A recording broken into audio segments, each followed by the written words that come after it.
అండి, welcome to Priya kitchen. ఈరోజు మీకు చూపించే రెసిపీ కట్టి పరుగులు పులుసు. కట్టి పరుగులు మామిడికాయ అంటే మామిడికాయ కాదు, ఇది చూడండి. మామిడికాయ అంతా ఎండబెట్టేసి సమ్మర్ కదండి ఇప్పుడు.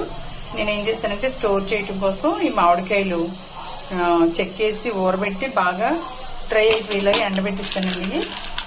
ఇవి వేసి వండుతాను అనమాట. ఇప్పుడు ఇవిగోనండి కట్టి పరుగులు. ఇవి ఇలా పొట్టతో సహా క్లీన్ చేసేసుకుంటే ఇక్కడ ఉన్న ముళ్ళు కూడా మనకి అంత ముళ్ళు ఉండదు అనమాట. ఇది అసలు ఒకటే ముళ్ళు ఉంటది, పొట్ట దగ్గర ఉన్న ముళ్ళు కూడా పోతుంది. ఇలా క్లీన్ చేసుకుంటే బాగుంటది. నేనైతే ఇలా తల కూడా తీసేస్తాను, చిన్నవి కాబట్టి. పెద్దవి అయితే ఉంచుతానండి, తల బాగుంటది. మరి ఇదిగో ఉల్లిపాయలు ఒకటే, ఉల్లిపాయలు జీలకర్ర వెల్లిపాయ మాత్రం మిక్సీ పట్టేస్తే ఇది ఆయిల్లో వేపుతున్నాను. ఇప్పుడు ఫ్రై అయిపోయింది. ఇది కొంచెం ఉప్పు వేస్తున్నాను, కొంచెం పసుపు, కొంచెం కారం. అంతేనండి, చాలా ఈజీ ఇది వండటం. ఇప్పుడు ఇది కలుపుకొని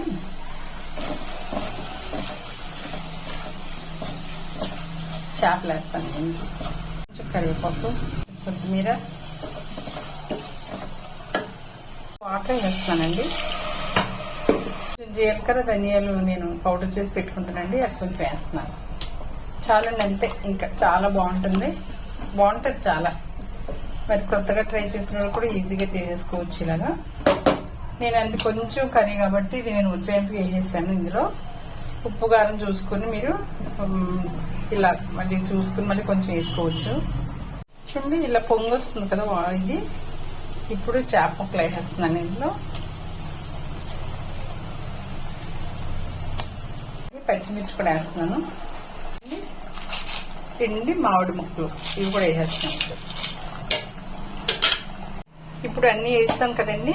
దీన్ని మనకన్నీ సరిపోయినది ఏదో ఒకసారి మనం టేస్ట్ చూసుకుని, నేను టేస్ట్ చూస్తున్నాను.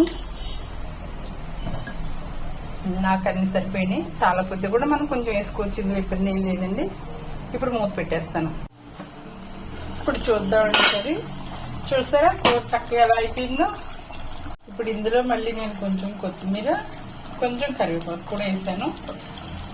చూడండి ఎంత వచ్చింది. టేస్ట్ కూడా చాలా బాగుంటుందండి.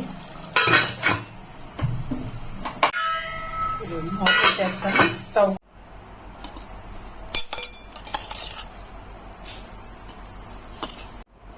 చూడండి, కర్రీ అయిపోయింది.